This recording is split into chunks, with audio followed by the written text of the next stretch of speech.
People, hello, welcome back to another video. Hope you're all doing well, hope you're looking after yourself, hope everyone's healthy. Jump straight in, shall we? Misfits 007, Misfits 07, James Bond. Where to start? I'm going to start with the prelims. All right, I had a bunch of prelims. Underwhelming, should we say, to say the least. Underwhelming, yeah.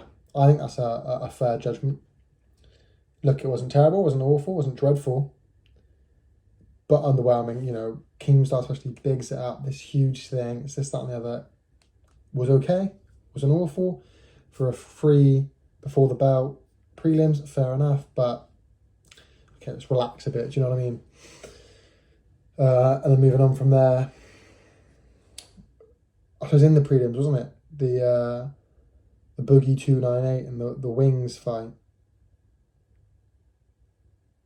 Just a joke. I mean, that was a disgrace. I'm sorry. I know I give a lot of shade to Misfits, as there's more to come.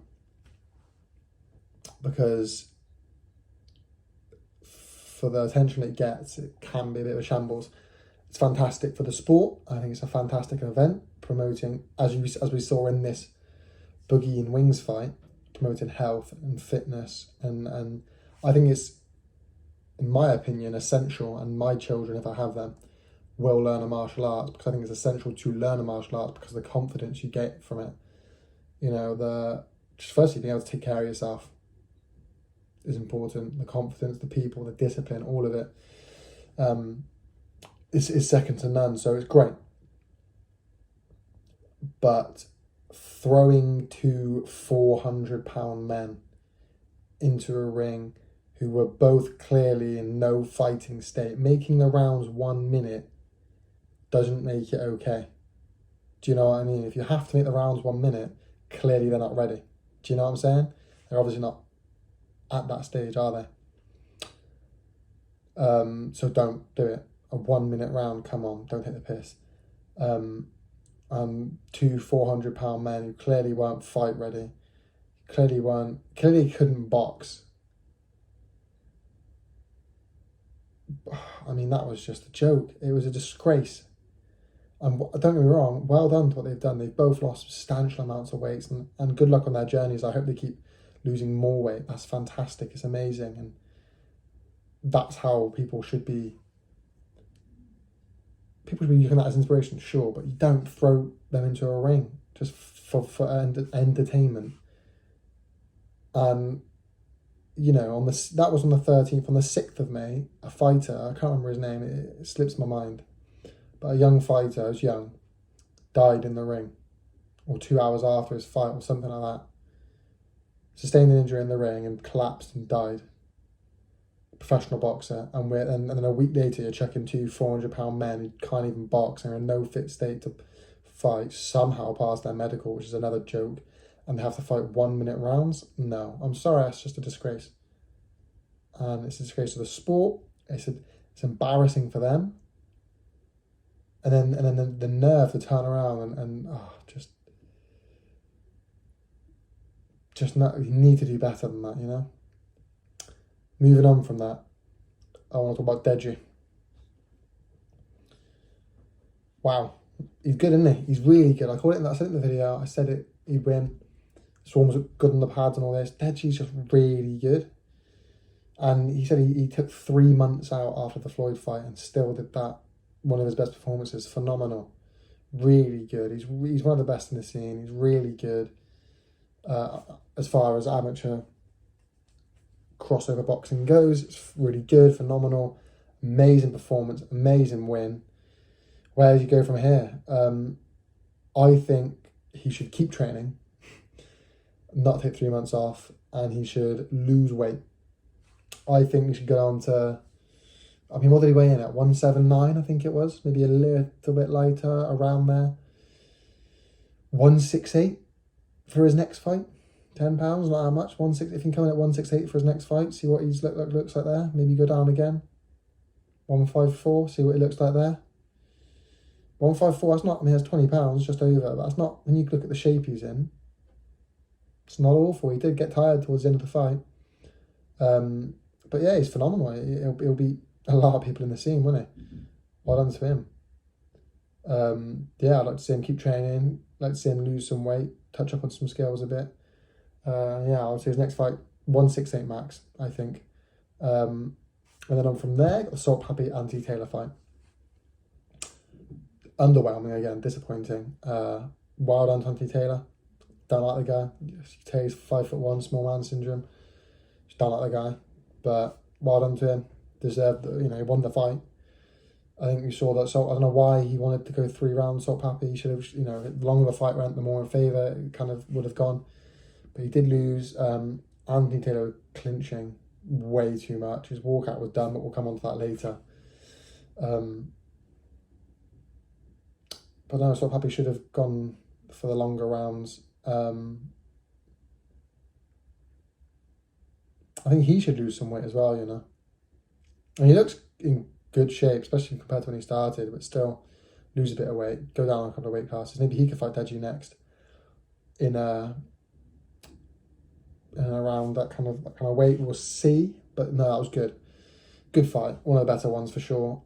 Just for the hype it had, you know what I mean? Like Swarmers and Deji lived up to the hype. It was really good. The Anthony Taylor Salt Pappy fight, don't think it did because too much clinching. 3 rounds, but well done to Anthony Taylor. Then, do you know what I'm going to say quickly? There was that, obviously Tommy Fury was there, and I think that shows us Tommy Fury's chosen his path, hasn't he? He's at that fight. It means he's done with professional boxing. He's going to stay on that scene. Vidal Riley called him out because he's ranked above him in the WBC and called him out to fight him as he's ranked above him. Made sense. Just didn't hear. Pretended he didn't even see the tweet. Do you know what I mean? Which is silly. Because he obviously did. Chose not to reply, and now he's fighting KSI. So he's obviously chosen that scene. Which, look, I mean, that's a good thing, I think, because upon me, he is one of the top guys in the scene. So him being in the scene will level up, pardon me, the kind of Misfits standards. He was also never going to win a world title. He was an average, he was a mediocre boxer. So in him staying there, he's going to make more money. He's going to make more money. He's one of the best guys there. He kind of fits it anyway with his Love Island thing going on. Makes sense. So yeah, I think he's chosen that path. Fair enough to him. Good luck to him. And I think he's fighting KSI next, which will be a good fight. But he was in that thing. He was there was a fight, wasn't it, between him and Idris Virgo? Again, another fight in the crowd. It's happening too much at these events. It's all the time.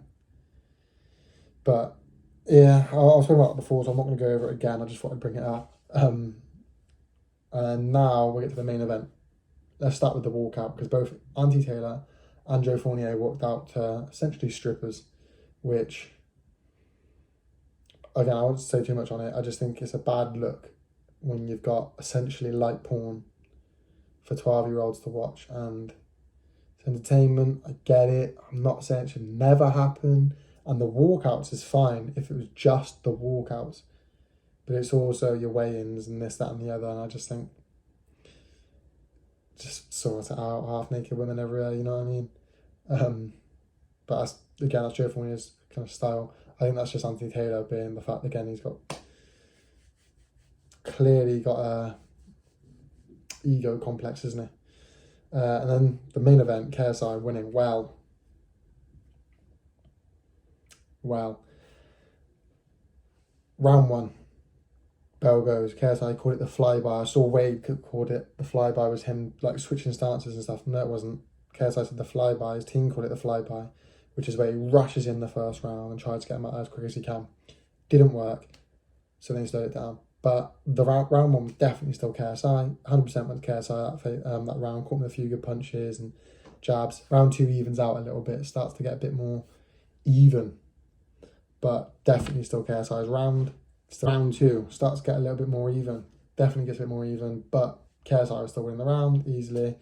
Bang, catches Fournier with an overhand right. Clips him, rocks him. He stumbles back. He's all over the place.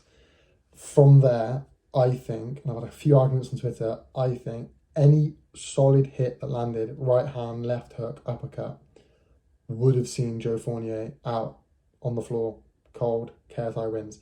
That's what I think. Any shot would have done it. It just happened to be an elbow. Doesn't change the fact it was an elbow, doesn't change the fact it was still that shot. But I think any shot would have done it. KSI went hunting for it, bang, catches him with the elbow. Unfortunate. That being said, again, I had a few arguments about this as well. It was an illegal elbow that got him out of there. There's no denying it, and I think the way, I can't remember his name, the Fowling brother, I can't remember his name, but him, the way he was handling it at the press conference after wasn't fair. To shoot down a reporter, oh, well, I haven't seen you at any boxing press conferences before. The shot that matters is behind that. Don't shoot him down. We've all seen it. Don't pretend we haven't seen it. We've all seen it. It was an elbow shot.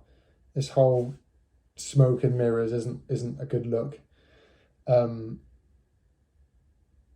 that should have, I mean, everyone, a lot of people, again, I've got a lot of arguments with people on Twitter about it, should be a DQ. Jake Paul comes out, should be a DQ. Joe Fournier, who of course is going to say it, should be a DQ. No, he shouldn't. It should be a no contest. All you have to do is look at the rules. Most boxing associations, and PBA is no different, state that if an illegal shot is done early on in the fight, unintentionally, that then causes the fight to be stopped, it will be declared a no contest. Later on in the fight, then it will be totted up, the rounds will be totted up, and it will be whoever was ahead gets the win. But the illegal shot that was unintentional, the elbow, that caused the end of the fight, it will be a no contest. And that's what I think it should be. I think it should be a no contest. I think it should be a no contest. Leave it, it's done. JJ was winning the fight. He was always going to win the fight. It wasn't going to be any different. I think any shot would have done it. So a no contest, leave it at that, job done, off we go. Do you know what I mean? Move on to the next, Tommy Fury. Don't run it back, just fucking leave it. Joe was going to lose, cool. But it wasn't a DQ. No, and it's unfair if it gets changed to DQ because it clearly wasn't intentional. And as JJ said in the post-fight press conference, he was winning the fight and he was on his way out. Why would he intentionally throw an elbow? It makes no sense. So that's my opinion on it. KSI won. It wasn't fair. He was winning though, but it shouldn't be given to him because he was winning. No, it was too early in the fight. Should it be a DQ? No, it was obviously an unintentional elbow. It should be a no contest. There we go. That's what the rules say, and that's what I think we hear about it on the 19th. I've done another video after, and I guarantee that's what it'll be. A no contest. And then it's on Tommy Fury. Where do you think that will go? Well, I'll make my decisions later on. But until then, thank you very much for watching, everybody. Take care. Look after yourselves and take it easy.